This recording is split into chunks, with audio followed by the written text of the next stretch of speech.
Welcome, I'm David. I'm Lindsay. And this is Desmond's Desmond's Donders. Hello, and welcome to June's Banners Collab. And this month, we're doing it on the cheap. Cheap touring, that is. Now, I expect the others will cover CLs and CSs, avoiding sites. And what we're going to talk about will allow you to use CLs and CSs and the sites without the dreaded orange hookup cable, and for longer than a typical unmodded vehicle. We are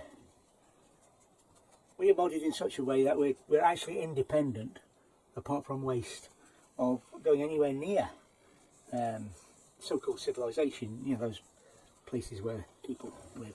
Anyway, we're going to cover what we did and why it's now cheaper than having not done it and the way we did things before.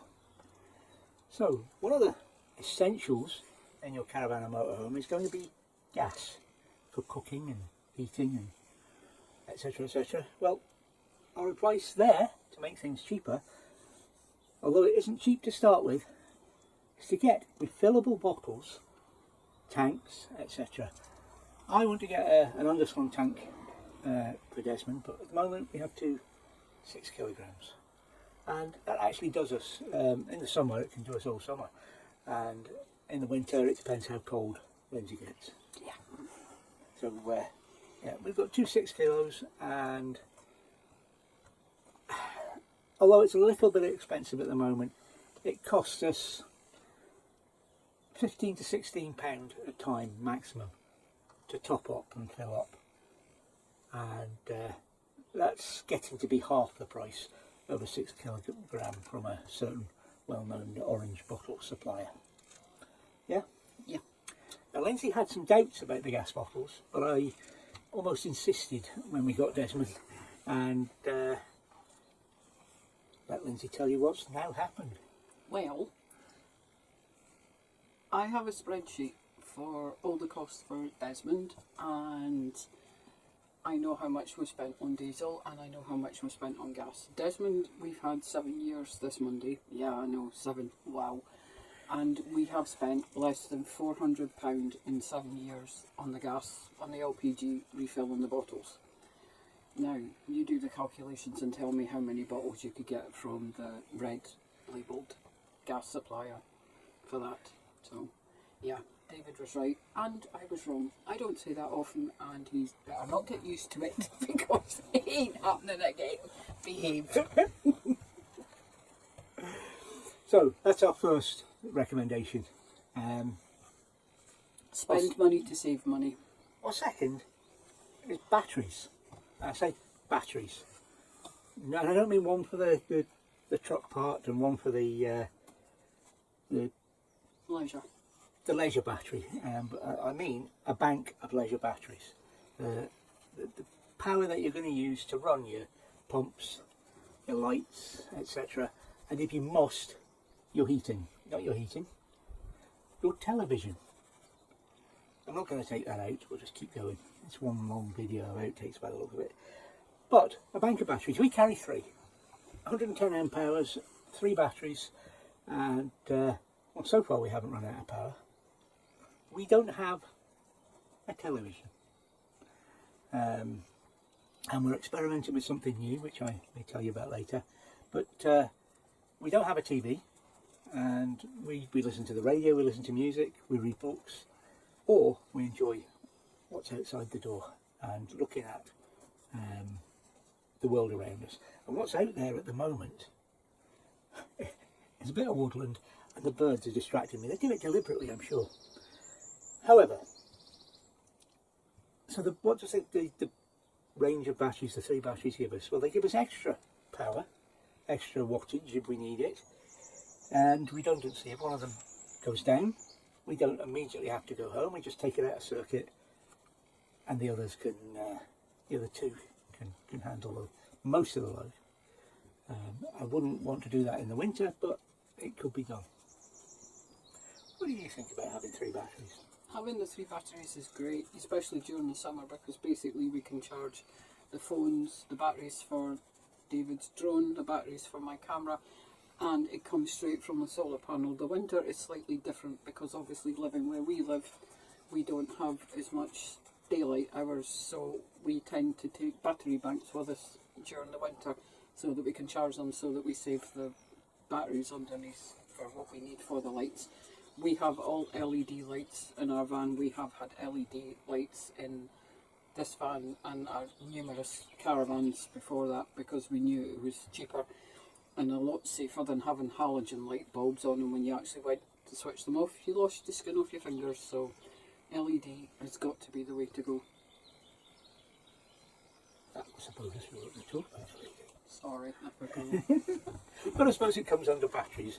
And another thing that comes under batteries, if you want an extended time off-grid, cheap, is some way of charging them. The way we do it is with solar. We've got two 150, 160 watt panels on the roof.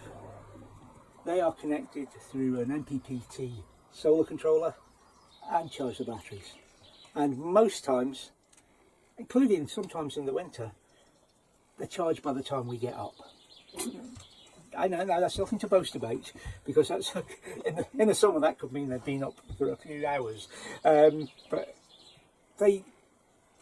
it's more than sufficient to charge the batteries, and they're partially the little experiment that we've got going at the moment as well, and it works great. Tips on this one: don't save money by cheap equipment or cutting corners on cables. The cable is the way of transferring the power, and if you've got a just enough cable in where you're saving a little bit, put in the spend the extra to get the right cable, with a little bit of spare in it as well is good. You'll get more time out of it. The longest we've spent in Desmond was Nearly 3 weeks. Was nearly 3 weeks in the winter, and the batteries were fine at the end of it. They were nearly fully charged. It didn't take long to recover, actually. The longest we've spent in a van, a caravan, was 4 weeks.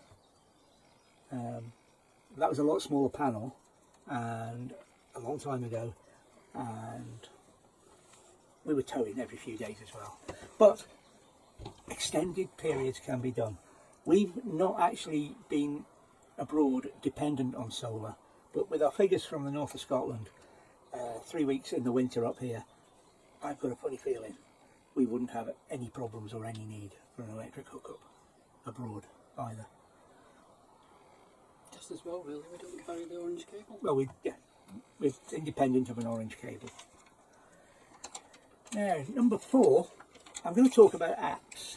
The first app, or the first 2 apps, are Fill LPG and one called Autogas. These are, in my opinion, the best apps for finding LPG.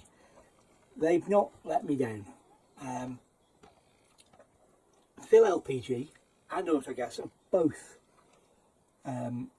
user dependent. They depend on us, the people who use the app, going in and filling the form in, making adjustments. You know, it costs X pence this time I visited. They haven't got any at the moment, that kind of thing. Anyway, this has been a Vanna's collaboration video. You'll see the various channels spinning round, and if you catch the playlist below or the end card for the video, then we'll hope you enjoy the rest of the videos in this collaboration. Thank you for watching Desmond's Donders, and remember, please take nothing but memories and leave nothing but tracks.